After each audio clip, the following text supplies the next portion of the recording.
नमस्ते दोस्तों, कैसे हैं आप लोग? उम्मीद करती हूँ कि आप लोग ठीक होंगे। दोस्तों, आज की वीडियो में हम प्रतिदिन पूजा कैसे करना चाहिए, कौन-कौन सी पूजा प्रतिदिन की पूजा में हमें गलतियाँ नहीं करनी चाहिए और घर का एक सदस्य अगर पूजा कर लिया है, धूप और दीप जला दिया है, भोग भी लगा दिया है, तो क्या दूसरा व्यक्ति जो आएगा, मतलब घर का दूसरा सदस्य, तो उसे भी वो सब कार्य करना पड़ेगा या फिर उन्हें सिर्फ़ पूजा करना पड़ेगा? तो इन्हीं सब से संबंधित कुछ महत्वपूर्ण जानकारियों को हम जानेंगे। और दोस्तों, अगर हमारी वीडियो आपको पसंद आती है तो वीडियो को लाइक और चैनल को सब्सक्राइब करें। तो चलिए दोस्तों, वीडियो को शुरू करते हैं। तो सबसे पहले हम जान लेते हैं कि हमें पूजा का शुरू कहाँ से करना चाहिए, मतलब कब से हमें पूजा अपना शुरू करना चाहिए। तो देखिए दोस्तों, पूजा करने का संबंध सबसे पहले है जगने से, कि हमें कभी मतलब जल्दी जगना पड़ेगा। सबसे पहले हमें सूर्य उदय के पहले जगेंगे। जगने के बाद यथासंभव अपने घर की सफाई करेंगे। साफ़ सफाई करने के बाद दोस्तों, आप जो है पहले स्नान करेंगे। स्नान करने के बाद आप साफ़ कपड़ा पहन लेंगे। साफ़ कपड़ा पहनने के बाद देखिए दोस्तों, कभी भी बासी कपड़े पे या जूठे कपड़े पे या फिर जिस पे हम मतलब खाना एक बार खा लिए हैं, तो वो कपड़ा जो है जूठा माना जाता है। तो आप ऐसा कपड़ा पहन के कभी भी पूजा ना करें। आप कभी भी धुला हुआ और साफ़ कपड़ा ही पहने, उसके बाद ही आप पूजा करें। इसके बाद दोस्तों, हम अपने मंदिर में जाएंगे और मंदिर में मतलब पूजा स्थान जो भी है हमारा, वहाँ पे जाएंगे। वहाँ अगर हम दरवाज़ा लगाए हैं या फिर पर्दा लगाए हैं, तो हम पर्दा उठाएंगे। पर्दा उठाने से पहले दोस्तों देखिए, आप 2-4 बार ऐसे जो है ताली बजा दीजिए, ताकि भगवान जी लोग को जगाने से पहले हमें ताली ज़रूर बजाना चाहिए। तो आप ऐसे ताली बजाएं, या फिर अगर घंटी तो आप अंदर ही रखेंगे, तो आप घंटी नहीं, आप ताली ही बजाएं। ताली बजाने के बाद आप जो है मंदिर का जो पर्दा उठाएं। पर्दा उठाने के बाद जो भी है बासी फूल है, बर्तन है, जो भी शाम की जलाई हुई धूप है, दीप है, उन सबको उठा लेंगे और बर्तन को क्या करेंगे कि धो लेंगे और एक साफ़ कपड़ा लेंगे, उसमें गंगा जल मिश्रित साधारण जल लेंगे और सभी देवी देवताओं को फ़ोटो जो है सब पे पोंछ देंगे अच्छे से। मतलब जो स्नान करने की विधि होती है वो हम पोंछ देंगे और वो कर देंगे। करने के बाद दोस्तों, हम पूजा शुरू करेंगे। तो सबसे पहले हम भगवान सूर्य को जल देंगे।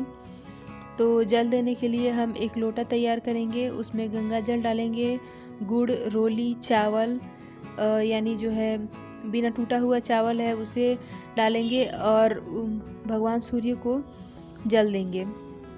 दोस्तों, एक बात का विशेष ध्यान रखेंगे कि अगर हम तांबे का लोटा लेते हैं, तो उसमें भूल से भी गुड़ नहीं डालना चाहिए, क्योंकि जो गुड़ डाल देने के बाद वो जल जो है वो मदिरा के समान हो जाता है। तो आप उसमें गुड़ ना डालें, और अगर गुड़ डाल के ही सूर्य भगवान को जल देना है, तो आप पीतल का या फिर स्टील का पात्र लें, तो ये सही होता है। इसके बाद दोस्तों, हम सूर्य भगवान को जल देने के बाद पूजा स्थान पे आएंगे और सबसे पहले आसन लगाएंगे।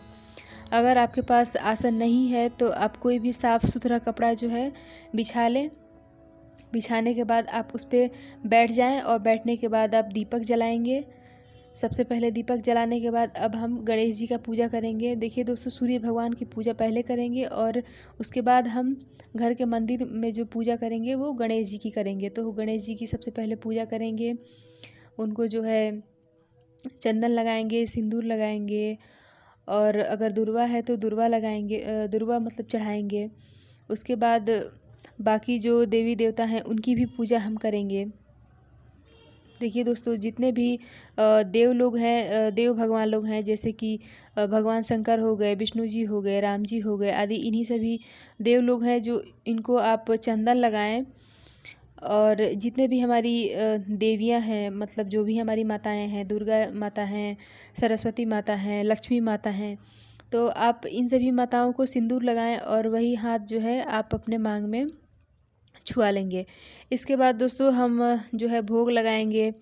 भोग देखिए दोस्तों, भोग लगाने में एक विशेष चीज़ का ध्यान रखें कि अगर हम हनुमान जी का भोग लगाते हैं या फिर विष्णु जी का भोग लगाएं या फिर विष्णु जी के किसी भी स्वरूप का भोग लगाते हैं, तो उसमें तुलसी दल जरूर डालें, अन्यथा जो है भगवान आपका जो भोग है उसे कभी भी स्वीकार नहीं करते हैं। तो आप इस बात का ज़रूर ध्यान रखें। दोस्तों, इसके बाद अगर कोई आप पाठ करती हैं या फिर अगर आप माला जपते हैं तो आप आसन पर ही बैठ के करें, माला जपें और पाठ करें। और पाठ खत्म हो जाने के बाद आप बैठे बैठे ही धरती माता को छूकर प्रणाम करेंगे और सभी देवी देवताओं को प्रणाम करेंगे। और जो भी पूजा करते समय हमसे भूल चूक हुई है या कोई सामग्री हम नहीं ले पाए हैं, उसके लिए हम सभी देवी देवताओं से क्षमा मांगेंगे। इसके लिए आप कान पकड़े और क्षमा ज़रूर मांगे कि हे देवी देवता, हमसे जो भी भूल चूक हुई है हमें क्षमा करें। और ये सब हो जाने के बाद आप हाथ में थोड़ा सा जल लेंगे और आसन के नीचे डाल देंगे थोड़ा सा जल, और वही हाथ जो है अपने माथों को छुएंगे। दोस्तों ऐसा ज़रूर करें, नहीं तो हमारे सारे पूजा का फल जो है वो इंद्रदेव को चला जाता है। तो आप ये गलती बिल्कुल भी ना करें दोस्तों। अब हम आरती के लिए खड़े हो जाएंगे, अपने आसन पर ही खड़े हो जाएंगे, कपूर जलाएंगे। कपूर जलाने के बाद आरती करेंगे। दोस्तों आरती के समय हमें घंटी ज़रूर बजाना है, तो आप घंटी भी बजाएं और आरती करते जाएं। दोस्तों आरती करने के बाद हमें खुद वो आरती लेना चाहिए और पूरे घर में आप उस आरती की थाली को जो है घुमाएं। दोस्तों अब बात कर लेते हैं कि जो एक बार भोग लगा है और तो क्या दूसरा व्यक्ति भी आएगा तो उन्हें भी भोग लगाना पड़ेगा या फिर दीपक जलाना पड़ेगा। तो देखिए दोस्तों, घर का एक सदस्य अगर दीपक जला दिया है और भोग लगा दिया है तो आपको दीपक जलाने की ज़रूरत नहीं है। हाँ, बस आप सिर्फ सूर्य भगवान को जल देंगे। और अगर भोग लगाने की ज़रूरत नहीं है, लेकिन अगर आप भोग लगाना चाहते हैं तो सबसे पहले आप उन सभी बर्तनों को उठा के और फिर दोबारा से धोएंगे। क्योंकि देखिए दोस्तों, जैसे हम अपनी ही जूठे बर्तन में दोबारा भोजन नहीं करते हैं, वैसे ही देवी देवताओं के साथ भी हमें करना चाहिए कि अगर एक बार उनका भोग लग गया है तो या तो हम रहने दें, भोग ना लगाएं। और अगर हम विशेष भोग लगाना ही चाहते हैं तो उन सारी बर्तनों को धोएंगे, धोने के बाद फिर हम दोबारा से भोग लगाएंगे। दीपक, उसी दीपक पे आप पूजा कर लें। और धूप की बात है तो धूप भी अगर जल रहा है तो उसी से कर लें, और अगर नहीं जल रहा है तो आप दोबारा से जला लें। इसके बाद पूजा वगैरह कर लेने के बाद देखिए दोस्तों, एक गलती हम करते हैं अक्सर कि जो भोग लगाते हैं वो हम मतलब बहुत ज़्यादा देर तक छोड़ देते हैं, उन्हीं मतलब देवी देवताओं के सामने ही हम छोड़ देते हैं। दोस्तों हमें ऐसा कभी भी नहीं करना चाहिए। हमें पूजा करने के मतलब 5 मिनट के ज़्यादा से ज़्यादा 5 मिनट के बाद जो है हमें भोग को उठा लेना चाहिए। दोस्तों भोग उठाने से पहले हमें हस्त प्रक्षालन विधि अर्थात भगवान जी का हाथ धुलाने की जो प्रक्रिया है उसे ज़रूर करेंगे। इसके लिए हम वहाँ जो लोटा में पानी रखा रहता है उसे थोड़ा सा गिरा देंगे और फिर आप प्रसाद उठाएंगे। दोस्तों प्रसाद जो है आप खुद भी खाएं और अपने घर परिवार वालों में भी बांटें। तो दोस्तों यही थी हमारी साधारण सी विधि नियमित पूजा करने की। तो दोस्तों मिलते हैं इसी तरह की एक और वीडियो के साथ, तब तक के लिए बाय।